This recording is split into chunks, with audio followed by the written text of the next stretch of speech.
single-handedly broke up my marriage. You're an awful person. You're 24 years old. Why would I listen to you?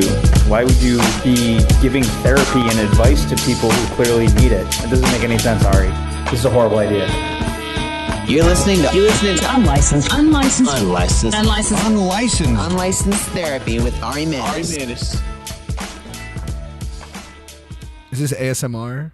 What's ASMR? You don't know what ASMR is? Damn, dude. Man, you're a caveman. What's ASMR? ASMR is like this new craze. Like it's like YouTube videos where people speak in this really like low tone. Oh, and like it's supposed whispering to be like, rap. Yeah, and they're like whispering rap music. And then I got my starburst and I unwrapped it. And like to some people, the noise is like makes them feel good. Like for me, it's disgusting. Like every time I hear someone talking that ASMR voice, I'm like, shut the fuck up, turn that off. But some people like love it. Like if that is ASMR, she didn't warn me about it or tell me. I just thought it was a girl that was molested when she was a child. Oh, okay. So that's not ASMR. I think those are two separate things. You're sure? Maybe ASMR is just a bunch of people who are molested. No. I maybe. I'm always careful. Are you uncomfortable already? Well, yeah, I don't want to. Did I already make you uncomfortable? Yeah, well, I just don't feel comfortable generalizing about molestation. Yeah, if all people who did ASMR have been molested.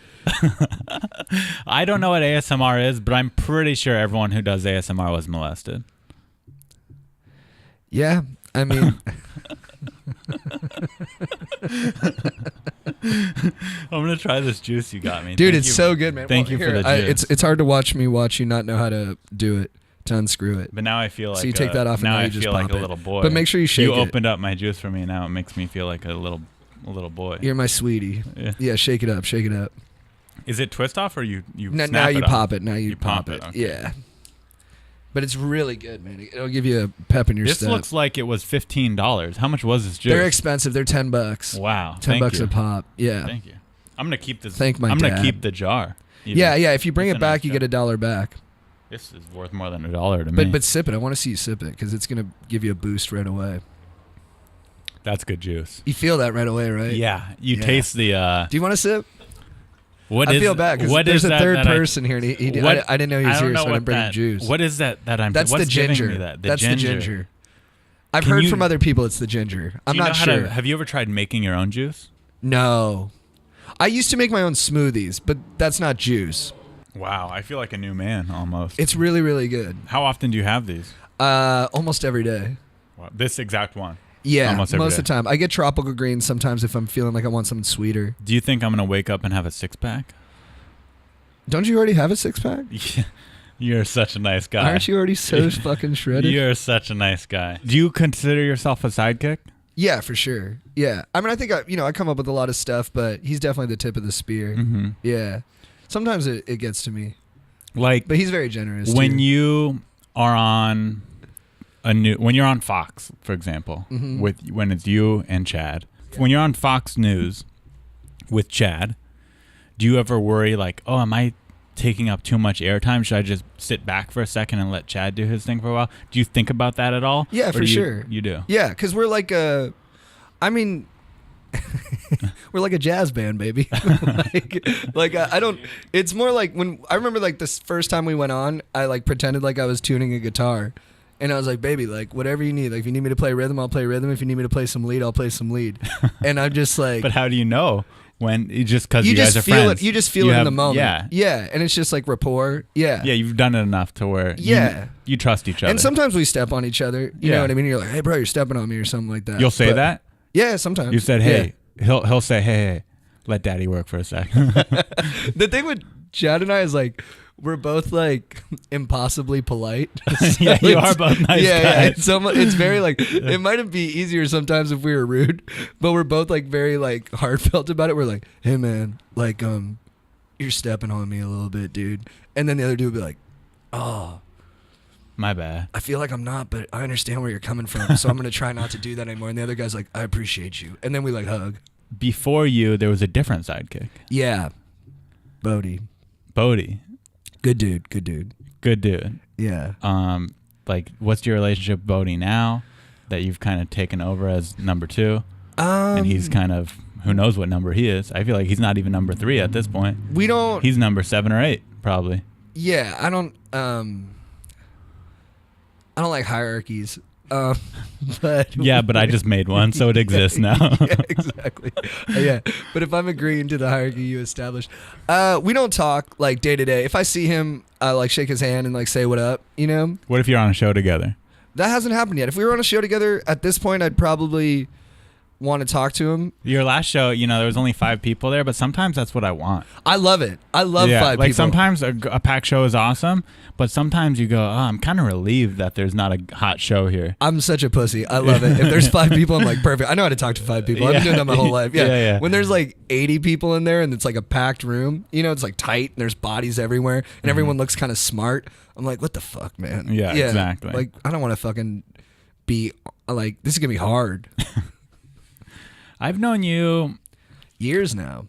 Several years. I don't even remember how I met you, though. Well, do you remember? I don't remember. I think the first time we had a good conversation and we kind of like bonded was I drove you home from the Hooters mic on Hollywood Boulevard. Wait, the Hooters mic? Was this when I ran the Hooters night, or is this when Stephen Holloman did? I think Stephen Holloman. And you were not doing the mic. You were on the show before. Okay. And we just started chatting before your set, and you were like, "Hey, give me like 5 buzzwords." You're like, just tell me like 5 things. And I was like, sailboat, mountain peak, red, mom, and like a driveway. And then you went up on stage and you used all those things as like part of your set. Really? Yeah. That makes me sound so cool, and I have no memory of doing it. I'm buttering your bread. Yeah, because I'm on here. But it really happened. Yeah. That's so cool. I do not remember having the courage to ever do that in my life. Because now it not only does it make me sound cool, it makes it sound like that's a thing I do. Right. I don't do that. Well, maybe you really wanted to impress me that night. Yeah, I guess and then I did. It worked. And it worked? Did I have a good set? You did have a good set. Yeah. Wow. I mean, the room was dead, but you did well. And then that makes me so it's sound pretty even low stakes. Cooler already. And then I drove you home, and I was dating someone at the time that you know. Okay. And then we just talked about like how that wasn't going great. And then that's too bad. Yeah. But you guys are both doing good now. Yeah, she's great too. Yeah. And then and then that was the first time we talked, but I think we've become closer maybe over like the last like I don't know, year. We always have good conversations when we run into each other. Yeah. I mean, we both have curly hair. Yeah. And we're both from Southern California. You look Jewish. Or I look Jewish. Yeah, we both look Jewish. You are Jewish. I look Jewish. You don't need to say it like that. No, I don't mean it like... Yeah, you said like you're Jewish. Can't I just be Jewish? Well, you have to say it like you're Jewish. I said it like that because there's a distinction where You said it like I'm definitely not Jewish, just so everyone knows. No. But you definitely are Jewish, and I want everyone to know that. Well, people can't tell because I have bleached eyebrows and bleached hair right now. You do. But I normally look... I probably still look Jewish, but I normally look very Jewish. And so we share that. I know you've probably answered this question a million times, but now I feel like we have to address it. Why do you have bleached eyebrows and bleached hair? So Chad and I are activists, and one of our causes is coral bleaching. So when the water gets too hot, the coral bleaches itself, which is So global warming is bleaching the coral? But I'm not 100% confident in that. Some people have messaged me and said it's actually due to the carbonization of the water. Do you believe in global warming? Do you believe that exists? Yeah, I do. I'm not a environmental expert, which might surprise some of the listeners. But, yeah, you bleach your hair for the environment. And sometimes when I hear some of the timelines for when the Earth's going to be uninhabitable, like sometimes like some environmentalists will say like in 40 years or something, or that we've already passed some kind of cannot return point where it's like it's going to happen no matter what. Some of that kind of like, I'm like, I hope that's not true. So it kind of makes me think it's not true just because I don't want it to be true. But yeah, I do believe in it. So you believe in it, but you think that the coral thing is a separate issue. The coral's a part of it, but it might not directly... It's an environmental issue. I don't know if it directly relates to global warming, but that was what I initially thought. So when you bleach your hair and eyebrows, what do you want as a result of this? Is there a fund people can donate to? Do you want someone to do an action? Is there something you want people to stop doing? If you go on my Instagram, there's a website there where you can donate to protect the coral because they have some measures to improve it. And do you know how much money you've raised from bleaching your hair? No, I think like a couple hundred kids have bleached their hair though, so that's the metric we use to measure our impact. So a couple hundred bleached heads, and you'd say, how much do you think on average each bleached head is monetarily of donation money? Well, so if each one of those bleached heads gets looked at by a few hundred people, and of those 100 people, like 50 inquire as to why the head is bleached, and of those 50, when they find out, maybe 10 get inspired and kick in $20, I would say like $2,000. $2,000 each head. No, $2,000 total. Oh, $2,000 total. Well, hey, that's pretty good. It's a start. I'll say this. If someone said to me right now, let's take charity out of it. Let's say someone said to me, hey, Ari, I'll pay you $2,000 to bleach your hair. I'm in. Oh, you would... I'd bleach my hair right now for $2,000. Yeah, but we're asking people to do it for free just to raise awareness. Right. I'm just saying $2,000 is a good number. Are you like soliciting people? What's soliciting me? Like you want people to pay you $2,000? Sure. Yeah. If you're listening to this, maybe you own a beauty store or a hair dye company. I will dye my hair using your product for $2,000. That's awesome. Yeah. Do you know what this podcast is? Chad said it would be up my alley. So my alley is typically like talking about emotions, feelings, and you're a sensitive guy, right? And our demons. I try to be. Sometimes I think I'm like more performing sensitivity than actually sensitive. But when was the last time you cried? And I mean, really cried, not performing. You shed a tear out of something in your heart. Yesterday. Last Yesterday? night. Yeah. What happened last night? Just, I had a good conversation with my mom, and I've been sober for a couple weeks, so I feel very like present and available to people. And there's times with my mom where like she has a big personality and she can sometimes take over the room, and it can actually lead to me being embarrassed. But she was really mindful of that last night, and it meant a lot to me. And then I think it also meant a lot to her that I was like present and available to her. And I had a good conversation with her boyfriend, who's also a really good guy. And then when I was driving home, just thinking about that, I cried.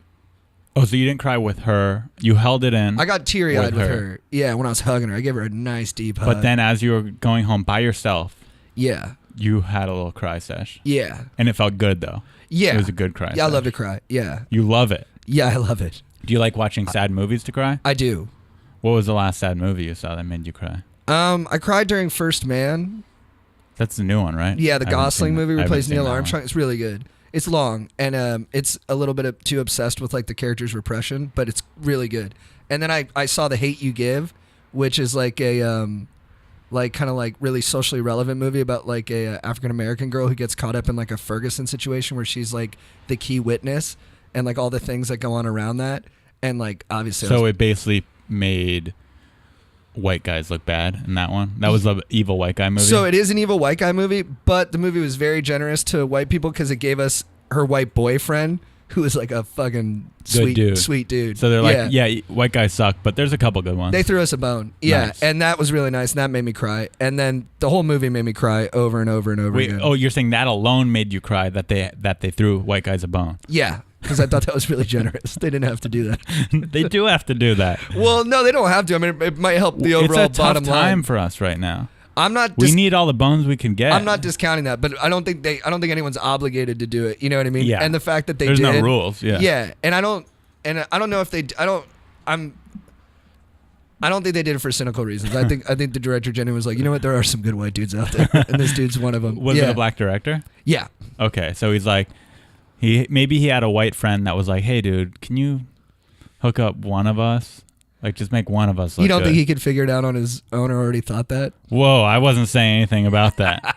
I'm just saying maybe. I'm just boxing my spitballing dog ideas in. here. Very good movie though. I bawled my eyes out. I'll check it out. Yeah, it's good. It's good. Worth seeing.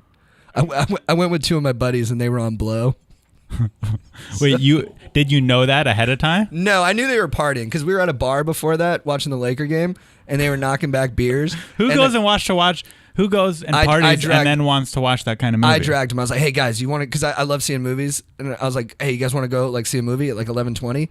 And one of my buddies was like, "Yeah," and the other guy was like, "Fuck no," and I was like, "No, come on, you're coming." And like I really pressured them, so we get there and we get to the theater, we go in, and then the two of them dart into the bathroom, and after a couple minutes, I'm like, they're probably. Why did two guys dart into the bathroom? Yeah. Not these guys. And then I darted in there. I was like, "Are you guys doing blow?" And they were like, "Yeah." And then, so at the end of the movie, did they thank you for making them go, or were they like, "Dude, not cool"? One guy took off, and he said he was going to take off, but not because he liked the movie. Did he pay? So he bought a ticket and then took off halfway through the ticket? I bought their tickets, yeah. You're buying juice and tickets? Because I forced them to come. Well, my parents, nice guy. My parents give me money, so it's. How much money do they give you a month? What's your allowance? I don't have an allowance. I can basically. Unlimited. Yeah. Yeah. Whoa. And it depends what I'm spending it on though. Like when I had the problems with webcam pornography, they pulled the plug for a while because it was just disrespectful. But now with that, as long as you don't have any negative habits, they're like, yeah, do your thing. Yeah, as long as I'm living pretty well, they're like, it's like pretty much. That's so interesting. Yeah. Do they have are they willing to do this for your whole life? Is there a deadline? Do they talk about it? Do they pressure you? No. They're I think supportive? honestly they would let me like How old are you just right now? be a slug at home. I'm 26. You're 26. What year did you graduate high school? 2010 or 11. I don't remember.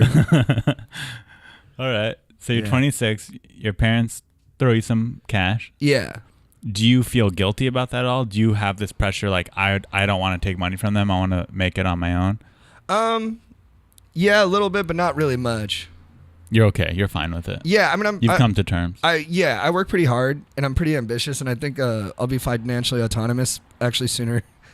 I mean, I was such a fuck up for most of my life that I was like, I'm never gonna be financially autonomous. But actually, I'm kind of like seeing the light now, and I'm like, no, I think I'll actually get there. So, I really don't beat myself up that much about it. Nice. Yeah, my parents don't have much shame, and they kind of raised me to be the same way.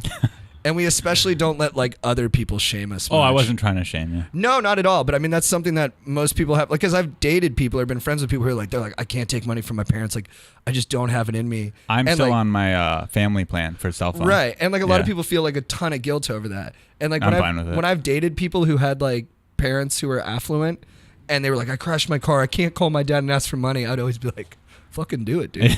I was like, fuck your pride, just do it. No, I mean, I fix my Yeah. mom's computer every time I go visit them. And so I'm like, there it is, cell phone bill for the year. I Right. just fixed your computer. Yeah, I always used to get in a lot of trouble, and my parents would always be like, but you're a really good kid. Like, they would always assure me that I was like a good person. So whether it's earned or not, it's like deeply ingrained into my Do they subconscious. know that you're not a good kid? Or they don't know? Do they know about your deviancies? Yeah, they know about all my deviancies. But they still think you're a good kid. Yeah, They're like, they deep still- down, we know you're good. They think, 'Cause like- you're a good guy. Yeah, they're like so confident in my goodness. Yeah. Which really tight. was like meant a lot. But then I've talked to other people, they're like, well, all parents feel that way about their kids. I don't think mine do. Your parents don't think you're a good person? I don't think so. If I were to guess. I think they would that would say, eat me up a little if bit. you didn't know them and they're like, tell us about your kid, they'd be like, oh, he's great. But I think deep down, I don't think they think I'm a good guy. Do you think that's true, or do you think that's just Ari, like... No, I think they love Right. me. I think they love me. I don't think they think I'm a good guy. No, see, here's the thing with you, though. You are a good guy, but you lean in. Why'd you just take your shirt off? Just so I know. I think I just wanted to see what my body looks like, but I think I'm not digging it that much, so I think I'm going to... No, you look good. I think I'm going to put it back You look on. good, and not only do you look good, you're sitting. Like when you sit, everyone knows. Right, it Your makes you body, it paunchier. makes you look paunchier. But imagine if he was standing. You probably have a six pack, huh? I didn't know you I had a don't six think pack. so. I don't think so. I think That's I look cool. bad. I'll tell you why. I'll tell you the one reason why I think you should put the shirt on, and it's not for me, and it's not because you look bad, because you look great. There's mosquitoes in here. I didn't tell you that Yeah, ahead that's of why time. I'm putting the shirt back I didn't on. tell you that ahead It's of time the because I didn't want you mosquitoes. not to come. But this studio is infested with mosquitoes. Oh, I don't give a fuck about mosquitoes. No, but I think it's never broken up an interview, but I think it affects me as an interviewer because I'm thinking about it. Like, oh, I hope I don't get bit. I hope they don't get bit. I hope they don't get malaria. I hope I don't get malaria. Can I wrangle the conversation into something that's about you Yeah. and something that I think is like really deep and interesting about you? Okay, I Yeah. like this. Yeah, because we were Yeah. talking about this 2 weeks ago, I think, at in Pasadena, and you wanted to bring. You're 29. I'm 20. I just turned 29. Yeah, and you're going to like a friend's wedding. And Oh, you, yeah. you wanted to bring like an 18-year-old hooker to the wedding or Yeah, something it got like me that. in big trouble too. Right. And I was like, Ari, why would you do that? I was like, why don't you just bring a girl who's like a little more age appropriate who you actually like? And I just couldn't understand why you wanted to like look like a scumbag to all of your friends. I was like, because you're such a good guy. And I was like, why are you like leaning Okay. into this idea that you're not a good guy? I think I know why I want to do that. Because I still want to do that, by the way. If there's any porn stars listening to this, I'd love for you to come to a wedding with me December 16th in Orange County. But I think the reason I want to do that is, okay, my friends from high school are squares. Right. They like to judge. Not only are they squares, they like to judge. Maybe that's just my interpretation of them. But in my opinion, they've always judged me. And they continue to judge me. And I don't think that some of the things I do aren't the norm or maybe what everyone would consider to be good.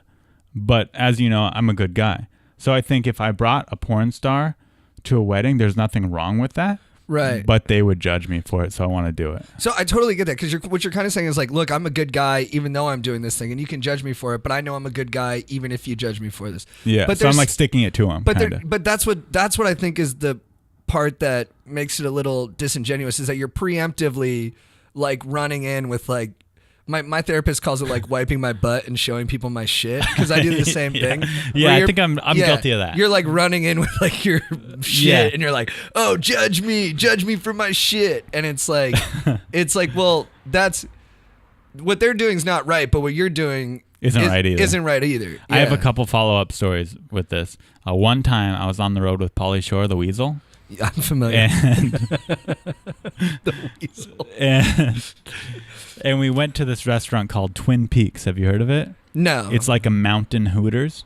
Is that where the show? No, it's nothing to do with the show. It's a restaurant, but it's like a trashy Hooters where all the waitresses have tattoos, and the restaurant is decorated like a log cabin. And Pauly really likes to go there because the waitresses are slutty. So we go there, and this beautiful... Which is the reason most of us like to go to most restaurants. True. Yeah. I like to go there too, if I'm being honest. I'm joking, it's not just Pauly. I like going there. Yeah. So we go there, and the waitress comes up to us, doesn't know who we are because she's too young to recognize Pauly. Wow. But one of the older, creepier customers recognizes him, and that sparks her interest. So then she thinks I'm famous by association, and she comes flirts with me. She asks to come visit me in L.A. So she comes to L.A., her and her friend, both covered in tattoos. Maybe I think they're nice girls, but maybe if you pictured a trashy girl, these girls look like that. So I picked them up from the airport, and I immediately took them to my mom's house to meet my mom. Well, see, I don't think that would be... I wanted my mom to see them. Right.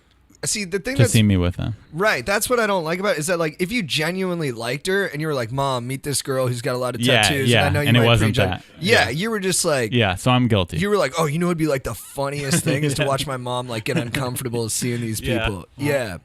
And I do the same shit. They weren't clear on like it. my... They're like, oh, cool, we're meeting your mom. They had no idea that I was using them as bait. It's a little dehumanizing because you're kind of using them as like props to get a reaction. Yeah. But I'm guilty of it too. Like my brother's always like, dude, you don't have to say like the craziest shit every time you like meet someone for the first time. And like actually the stuff about like my parents giving me money and stuff, I met my girlfriend's friend. And she was like, so like what? And at the time I wasn't working. And she's like, what do you do for work? And I'm like, oh, I just like live off my parents. Like they're pretty affluent. And then, yeah, because you're pretty. I think too. This says something about your character. A lot of people who are supported by their parents, which is we know a few of them. Oh, it's a huge part of the community we're in. Yeah, it's a huge part of the comedy community. Wouldn't just say, oh, my parents pay for my things, but you will. You're very honest about yourself. I try to be. Yeah. Yeah. And then her friend was like, oh, like your boyfriend said something kind of awkward to me. And then my girlfriend came back to me and she was like, did you just tell Chrissy that like your parents just have a bunch of... And I was like, yeah. I was like, did she bring it up? That says more about Chrissy than it does about me.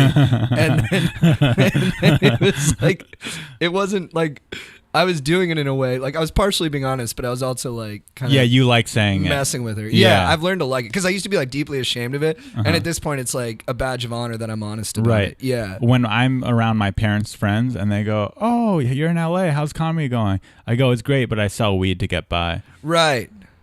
Yeah. I don't even do that. I just like saying it. I don't even sell weed. See, that's the thing though. Yeah. Yeah, we probably need to just measure it back a little bit. Yeah. You know what I mean? Like, are we just uncomfortable with just being like normal? Is that what we're more worried about? Well, no. The reason I do that is because, like, okay, I don't want to brag, but I make my living from comedy. That's awesome. I do good. I open for people. I work at the Comedy Store. It's not all stand-up, but it's all comedy related. Right. And my parents' friends... They ask me in this judging way because my parents have money, and they ask me in this way like, "What are you doing for money? Your mom and dad?" You know, they ask me, and I know they're like belittling me in their own weird way, even if they're not doing it on purpose. So I'm giving them what they want. I sell weed. That's what I say. Because it sounds defensive. I'm like, I'm a comedian. That's what I do. But I'm the comedian is more actually what's happening. Yeah, but they don't want to hear that. Because then they go, oh, well, good for you. I didn't know. You know, I don't want that reaction. I want, oh, yeah, you do comedy. We know you do comedy. Yeah. I don't know. It's dumb. No, it's a weird ego. No, I totally thing. get it. I totally get it. I'm like 100% right there. Yeah. I used to like I would be so extra beta around like my dad's friends. Like they would just be like, "You have a lot of weakness in your eyes." They would like say that to me when they talk to me. Sounds strange. Yeah. I don't think any man has ever said that to me. And I would go up to my dad like, "Oh, Dad, does that embarrass you?" I'd be like, "Dad, Garrison says I have a lot of weakness in my eyes. What do you think?" And my dad was actually, he was cool about it. He was like, "JT, I think once you get a few W's under your belt, your real alpha's gonna come out." What's a W mean? Like a few wins. Oh, I thought maybe he meant women. Like once you bang a few broads. I don't know. Wait, I've never met your dad. I don't know if he sounds like that. No, but I could see him saying that. Yeah. Once you bang a few broads. Yeah. He wouldn't say broads, but he'd be like, "JT, are you talking?" When I was young and I was like, I was a virgin till I was 24.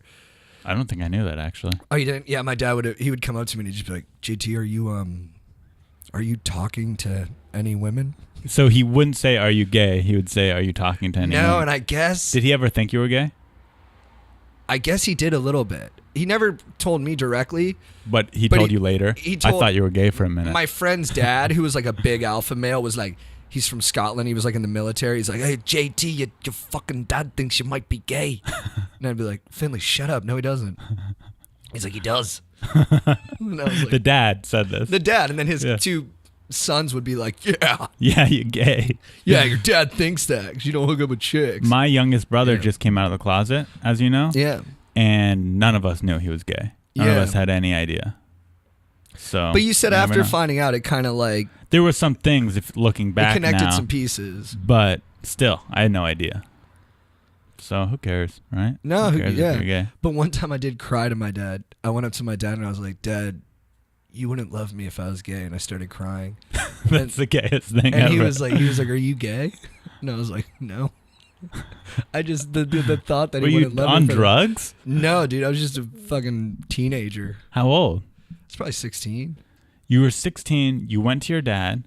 Wait, I need to reenact this. Did you go find your dad to cry about this, or were you already hanging out? I literally, like, this isn't how it happened, but this is how I remember it. I literally think we were watching Monday Night Football. We're just sitting there watching the game. It's a normal night at home. We're on the couch in the living room, and all of a sudden the thought just popped into my head, and I just turned and I was like, "Dad, if I was gay." But crying. I started crying as I talked about it because the idea of it, like, happened to me as I talked about it. Let's reenact it. Yeah, so we're just watching football, and my dad's like, "I don't like Byron I'll Leftwich." be your dad. Yeah, so say something negative about Byron Leftwich. Who's Byron Leftwich? He's a quarterback. God, Byron, throw the ball, you pussy. Dad, I don't think he's a pussy. When he was in college at Marshall, like, he played on a bum leg. Like, he's a tough dude. How do you know that? They showed the highlights. They'll show it later. All right. I guess he's not a pussy. But he's sucking up right now. He's sucking the game up. Dad? Yeah? You know, if I was gay, you wouldn't love me? Huh? Are you gay? No. And what? And then we just went back to the game. Yeah, imagine being my dad. He was probably like, what? He was like, "This kid's a handful." You weren't on any medication during this? No. I fake took Adderall. Like, Why? I was getting all this trouble in school, and they were like, "We think he's ADD or ADHD." That's what rich parents want to do. Yeah. If a rich parent has a kid that's fucking up, they say, "Hey, I know you're really smart. You're my kid. There's got to be something else here. It's got ADD." That's what it is. Overprescribed bullshit. So I fake took it. I'd come home and I'd just act like a zombie. And my mom was like, "How do you feel?" And I was like, "I feel fine." You not only took the pill, you faked the effects from the pill. Yeah, just when I got home. Yeah, for like 10 minutes. I just go in my mom's room and be like, "I feel good. Not much different than I normally feel. Just a little bit cleaner in my thoughts." And then she goes, "Oh, great. she'd be like, Jean Thomas, maybe it's not good for you. Be careful. Yeah, and I was like, okay, Mom, I appreciate it. What were you doing with the pills really since you weren't taking them? Were you selling them? No, I sold some like of my mom's like pain meds, like Somas, or like I traded them for kids to do my math homework. But I literally only did that to like feel cool. Like I don't even think I like turned in the math homework. I think I was just like, it's fun to like trade drugs for stuff. It was more just like being badass or something. That is kind of badass. Kids need all those pain meds. That's the real question. Yeah, like these 16-year-olds are taking Somas. It's like, I think it's because they were molested when they were young. I don't know if that's true for everyone. I think that's pretty sure. Yeah. I think kids when they're young who do a lot of drugs, who like get fucked up, who like to party like a little too hard, like why does that guy like to party? It's because they were molested. I don't know for sure that you're wrong, but I really feel like I knew a lot of kids who were doing it for other reasons. You're probably right. I don't have any like scientific backing for this theory. It's just like a gut instinct. It's the theory you like the most. It's just instinct, you know? You got to follow your gut. Yeah, that's true. Yeah, that's what I found. It's like you could do the research or you could just follow your gut. I've found that research can kind of cloud your judgment sometimes. When you're always trying to be like right according to like the stats and stuff, you'll end up going against your own instincts so much that it's like it doesn't even help you. And if you feel it inside you like I do for this, and then you do the research, you're not going to believe it anyway. So you might as well say they were molested, because even if you find out otherwise, you know they were molested. Again, I was trying to make it a more general thing about research versus intuition, but I appreciate how strong your instincts are on this. Thank you very much. So, were you molested? Was I molested? No. No. Excuse me for a minute. I was fondled. By who? A molester priest. A priest? Yeah.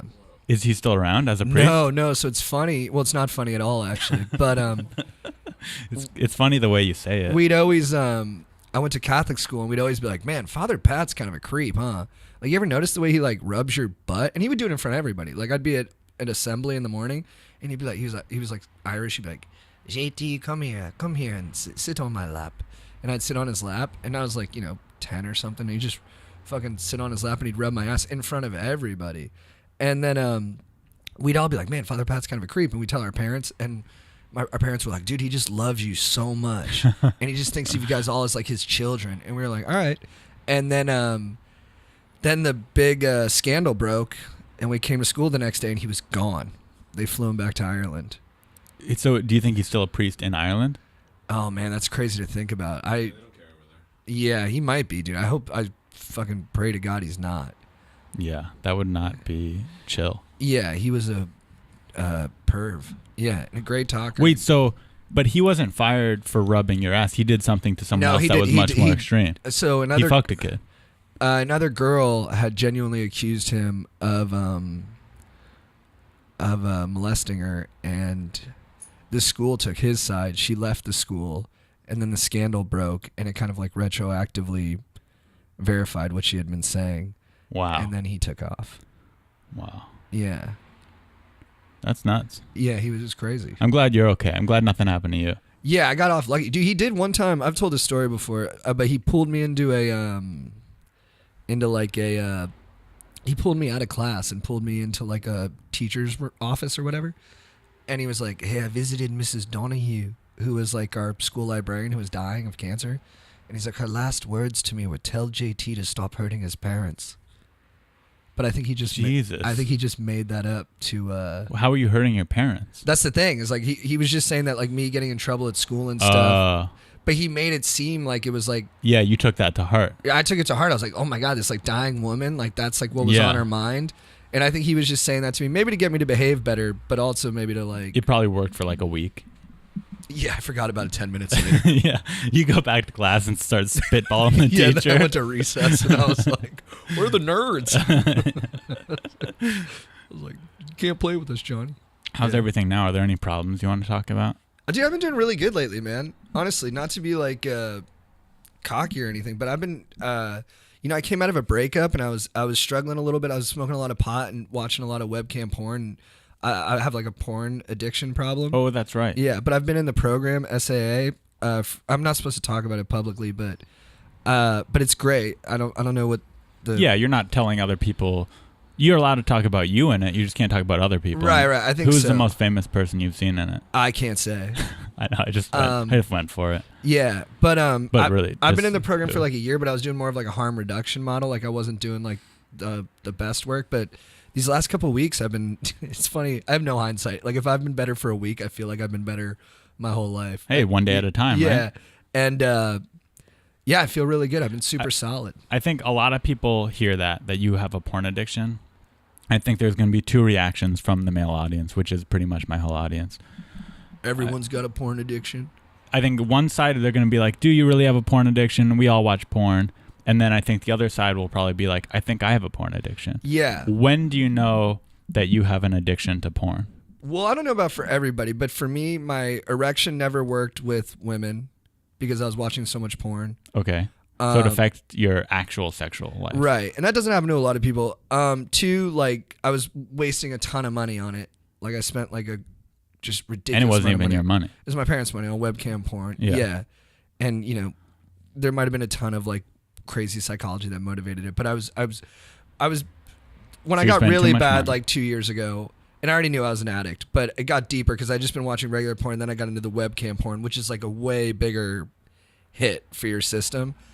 And why do you think that is? That is a bigger hit. Because you're actually talking to someone, and it's like specified to you a lot of times if you go one-on-one with them. Mm-hmm. And then it feels like I've never seen a prostitute person to person, but I can't imagine it's much more intense than this. And then it can go into such specific corners of your sexual preferences that it's impossible for like a person in real life to be that game for your own weirdness, and then and I was doing it because I was doing a ton of Adderall, and then I would crash and like to soothe myself because the Adderall like would make me feel like a husk the next day.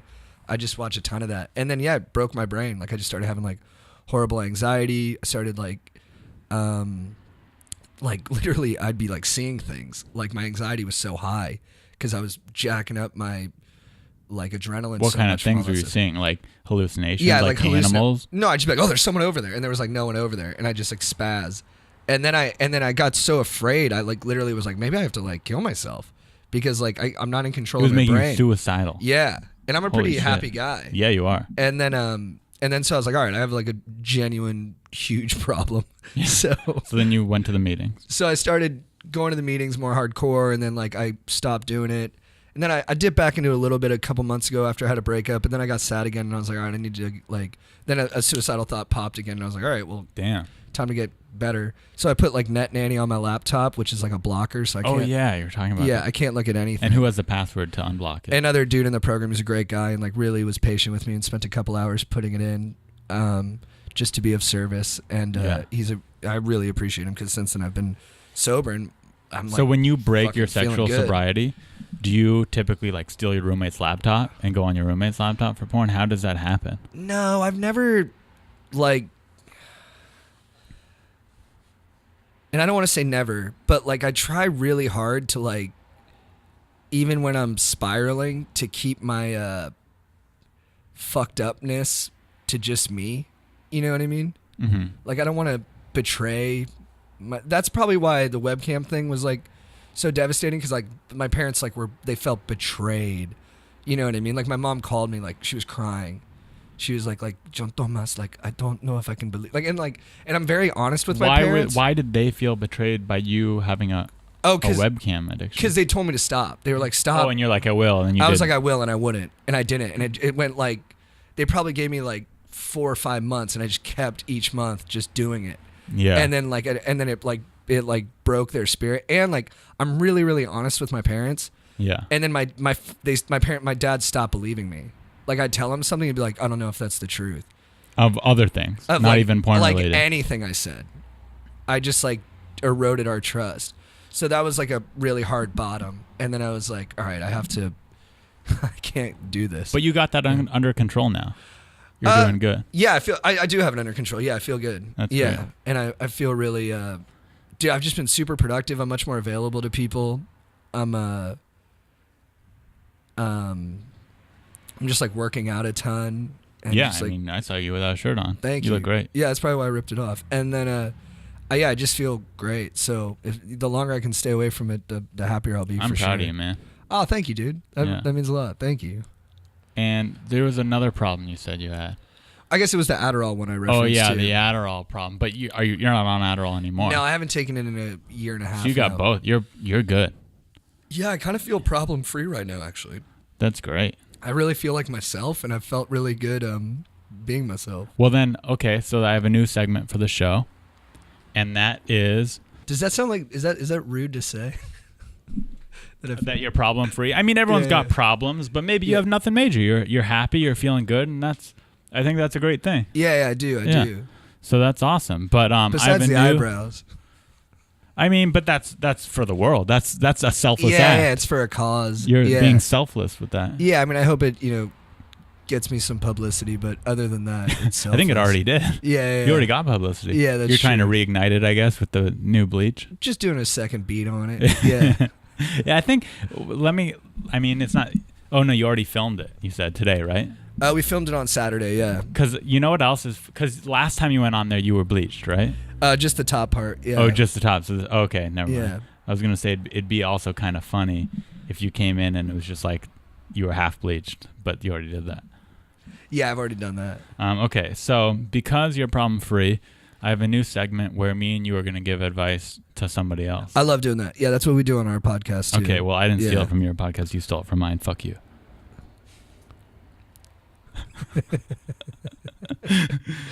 Okay, this is by Jay Black. My wife and I have been together for 2 years. It seems like we fight and argue every day. You know, and she says that I'm a horrible communicator, but I say the whole relationship just gives me anxiety. I don't know what to do.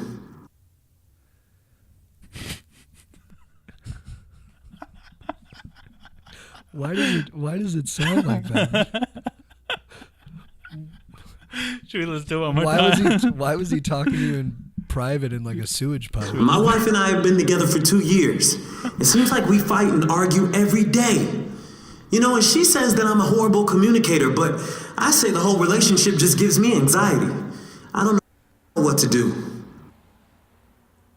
So it's his wife. So it's a pretty big commitment. I was kind of distracted just by like His tone. yeah, like everything about it. Like I know we've listened to it twice. I think I need to listen to it one more time. My wife and I have been together for 2 years. It seems like we fight and argue every day. You know, and she says that I'm a horrible communicator, but I say the whole relationship just gives me anxiety. I don't know what to do. All right, I think I know what he should do. If I'm being honest. Yeah, what do you think? I mean, here's the thing. You've been with her for 2 years. You didn't mention any kids. You didn't mention a house together. 2 years isn't that long of a time. A lot of relationships end in divorce these days, over 50%. It's not working out. On to the next. You don't know what to do? You break up with her. No, You're fighting all the time. At 2 years, you're fighting all the time, and you committed your entire life to her. It's not going to work out. I agree with you. You'd say the same thing? I would, yeah. And I'm big into like I think relationships are great, but if you're fighting every day and you really feel like you're doing your best, I mean at a certain point you guys it's not even that she's a bad person, it's not that you're a bad person. You guys just are not right for each other. And I mean, 2 years is a good amount of effort to put into it. It's not like you threw it in after like a couple months. Like, right, and you're at the trying. end, he said something like, the what do you whole say? relationship gives me anxiety. Yeah, the whole relationship gives you anxiety. You shouldn't have to feel like that Right. in your life. My mom told me one time she was talking to a friend about her and my dad's relation, and she was like, but that's relationships. They're supposed to be hard.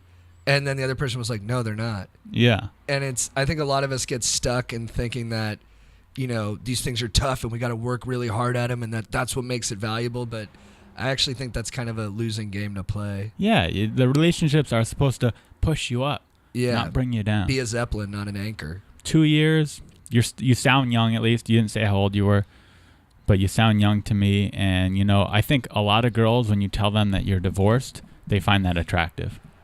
I think if you walk around the city and it just comes up, you're just like, well, my ex-wife did this. You go, she's ex-wife. That's kind of hot, because that means someone else wanted you once before. So, like, maybe I'll want you now. Right. So that's pretty cool. I think that's true, actually. Yeah. I think that guy needs to get out. I mean, and just the fact that he had to record that in the bomb shelter that he built under the house. Might have something to do with my your recording my device? setup. Dude, I might need to fix it. When I was 19, I went to Europe with some friends, and I felt so like embarrassed by my biography. I didn't think I had anything interesting to share, that I would lie to girls and say I was divorced. And you were really young. I was just a 19-year-old. And yeah. did they believe you?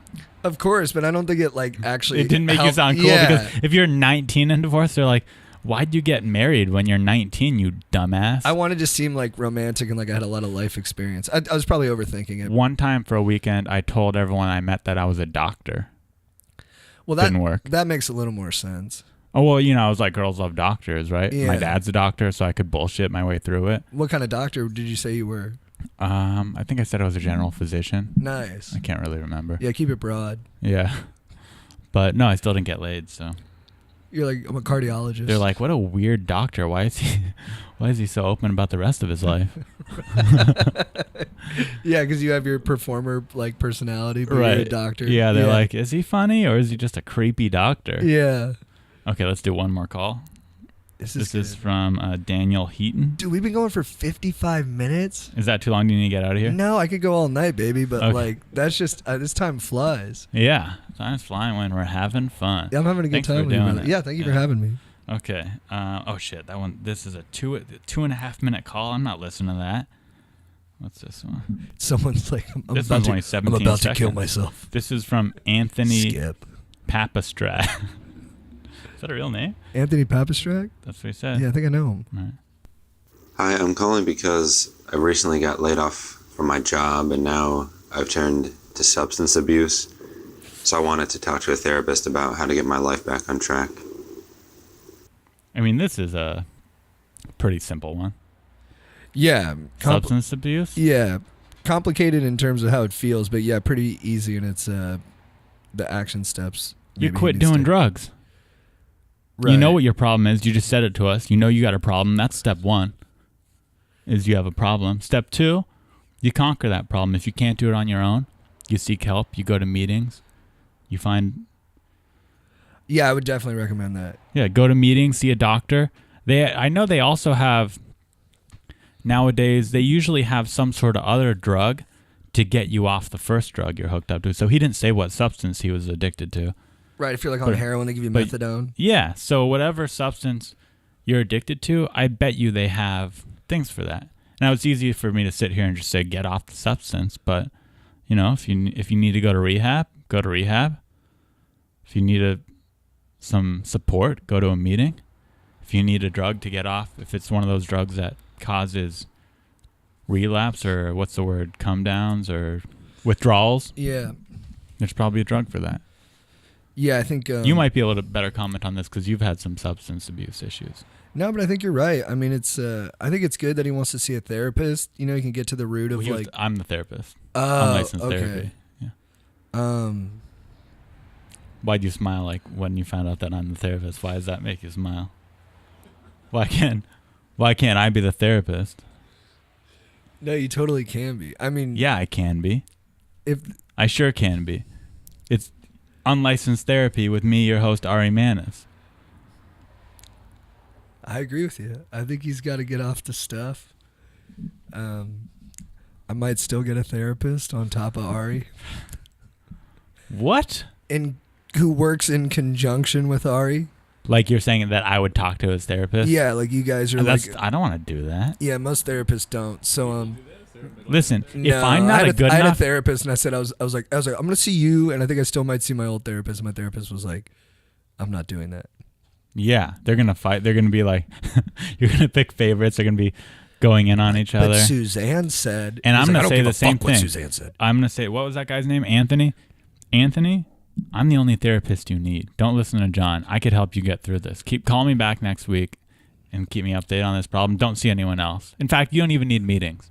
Forget the drug meetings I was talking about. We can get through this together. You don't need any 12-step. Me and you. I was going to agree with you, but I think you should go to the NA meetings. I think those can be a huge help in that community. Can give you people who know what you're going through and people you can talk to. Like, they got phone lists at those meetings, so you reach out to people who really share, like, who have been through similar shit, so they know what you're talking about. They won't judge you for it, because a lot of people don't have people to talk to. And then you can be of service and help people, which is good for your self-esteem. Originally, I would have agreed with this advice from John, but because he kind of knocked my therapy skills, you don't need meetings, Anthony. You just need this right here. You just need this show and me. So call in next week. I want you to just try going cold turkey for a week. Just try going cold turkey. Think of it as a game. And every day you go cold, every day that you go cold turkey, you're making me look good. I like that. Yeah. So if you can do that in conjunction with some of the other stuff we mentioned. Or not. Or none of the stuff we I mentioned. think you're going to be on a good road to recovery. And I wish you well, man. That's a tough thing you're going through, but I think you're taking good action steps already. I think so, too. A very good one calling in here. Yeah, because I'm good at therapy, dude. I believe it. I mean, I've seen it firsthand. Yeah. All right. Well, thanks for coming and doing the podcast. Is that it? Yeah. Are we done? Unless there's anything else you want to share with the world, anything you want to plug? No, I think I said everything that's ever happened to me. Do you want to plug? Yeah. Going Deep with Chad and JT podcast. That's a podcast I do with my dear friend Chad. Chad Kroger. Yep, the dog, the legend, the beast. And also our his Instagram page at Chad Goes Deep. What a selfless guy! You're not even plugging your Instagram. You're plugging someone else's Instagram. Well, I don't post as much, but like any content I work on with him goes up on there. So that's the main hub where the people. So at Chad Goes Deep. At Chad Goes Deep. You can also check me out at JT Parr 14, and beyond that, what else do I want to plug? Oh, my friend Danny Babone is a baseball coach at UCI. Is that Irvine? Yeah. UC Irvine? They should call it UC Newport Beach because it's right there. That's how I always plug it. But nice. I want that team to be great. I want Danny to be one of the best coaches ever. So if you're a good baseball player, go to UCI and tell him JT sent you. You're saying even if those players are good enough to get a scholarship somewhere else, forge your scholarship. That's not a word. It's not forge. Forgo your scholarship and play for UCI. Absolutely. Yeah, I can say 100%. Yeah, I mean, confidence. if you got money, like give the scholarship to someone else who needs it more and go to UCI. Yeah, Newport Beach is a beautiful town, and the coach is dope. He's cool. He's a great guy. He's the best. So go play for a chill team and make them good. And he's like legit ripped. Like six-pack, shredded? Like fucking super Does he shredded. wax his chest? No, he just doesn't have much chest hair. He's got a little bit. Laser, maybe? No, I don't think he does any of that manicure. He's just a lucky guy. He's just, not a lot of hair. Good genetics, yeah. Good for him. I got fucking hairy chest, dude. Looks good, though. You think so? Yeah. My dog. All right, thanks for doing it. Dude, thank you for having me. This was really great. All right. Yeah. All right, see you guys next time. Later, dude.